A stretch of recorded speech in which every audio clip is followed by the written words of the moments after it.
Ngayong araw guys, may umorder nga pala sa akin ng 3 pulburon. Dahil bumili nga rin pala siya ng baso ko, isasabihin na lang to sa Shopee. Si Boy Matthew no rin nga pala yung nag-aasikaso kapag may mga order kami. Kaya sa mga wala pang baso dyan, nasa comment section yung link. Bilhin na kayo guys hanggat may stock pa. Magpasabay na rin kayo ng Graham Ball tsaka ng pulburon. O diba guys, hitting 2 stone with 1 bird.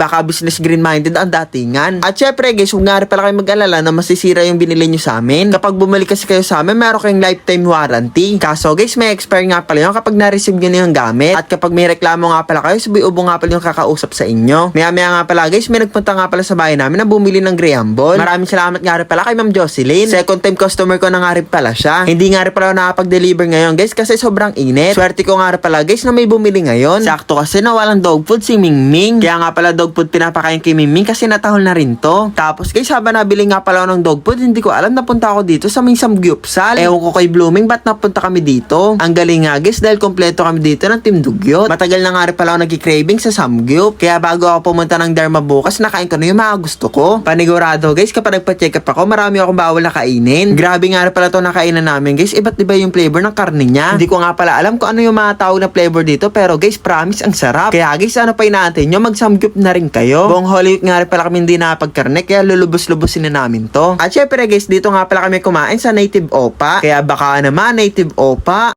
Tapos guys, napansin ko nga pala si Kuya Dogs, pinagluluto niya ako. Grabe guys, dumalang yung Holy Week, naging mabait na siya. Ngayon na lang pala ulit ako na princess treatment ni Kuya Dogs. Kaya guys, kahit ama na marunong magluto. Tapos guys, sa buong 31 years old ko nga pala nabubuhay, first time ko makakakita ng Samgyupsal na merong libreng sabaw. Itong libreng sabaw nga pala nila ay tinatawag na beef stew. At kung sa Tagalog, pares. Sa sobrang sarap guys, nalapnos yung dila ko. Hindi ko nga pala alam guys kung ano i-react ko. Kung masasarapan ba ako o masasaktan. Kaya guys, hindi na ako umulit, baka kasi mapasok ulit ako. Meron nga pala kami dito ng libreng free iced tea. Maya-maya nga pala guys, dumating na nga pala si Noknok Paputok, yung bago kong boy best friend. Tapos guys, tinamaan nga pala ako ng tripping. Samgyupsal nga pala yung pinunta namin dito, pero ang ginawa ko, only pares. Ganito nga pala yung nangyayari kapag nagpakalbo. Kaya po trip na naman si skincare. Tapos guys, si Kuya Dogs nga pala masama loob sa akin. Kasi guys, luto siya ng luto, ako yung umuubos. At syempre, si Boy Ubo kapag nasarapan, inuubo. At si Boy Matthew no rin naman kapag kumakain ng masarap, lumalaki yung muscle. Sana all. At syempre, di ba wala si Aling Rina? At syempre, si Noknok Paputok. Kaya guys, ito na nga pala yung sa inyo na mag-Samgyup kayo. Sayang nga lang guys, kung hindi nasunog tong kawala, hindi ako tatayo. Tamang po trip nga pala dito si Boy Matthew no rin dahil ayaw niya magbayad ng leftover fee. Tutulong sana ako sa pagkain guys, kaso naalala ko sumasakit na yung batok ko. Pagtapos nga pala namin kumain sa Samgyupsal, nagkape naman kami. At syempre guys, ang in-order ko nga pala ay mocha. Ewan ko nga guys, kapag umiinom ako ng matcha, nawawala yung stress ko. Kaya ayun, naging favorite ko na tong matcha. At syempre guys, nandito yung mga kaibigan ko na source of stress.